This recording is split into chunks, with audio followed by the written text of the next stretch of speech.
Vale, vinc a fer una crida a totes aquelles persones que tenen l'oportunitat de dirigir-se a molta gent durant un sol dia. Qui són aquestes persones? Les persones que treballen de cara al públic. És molt important que mantinguin el català. Vosaltres, persones que treballeu de cara al públic, si us plau, dirigiu-vos en català.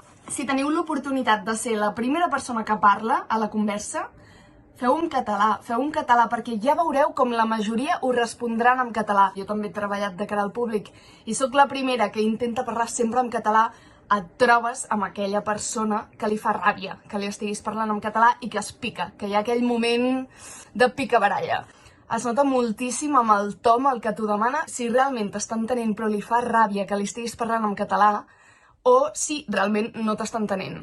Jo quan no m'entenen sóc la primera encantadíssima de poder tenir la riquesa lingüística com per parlar-li en un altre idioma i que m'entengui. Hi ha molta gent que em ve i em parla en castellà i jo els hi responc en català i de sobte em parlen en un català perfecte. En definitiva, el que vinc a dir és que aquelles persones que treballen de cara al públic tenen el poder de poder mantenir la llengua d'una forma més convincent. I realment a mi em fa especial il·lusió quan la persona que em respon veig que fa un esforç i em respon en català i realment és algo que...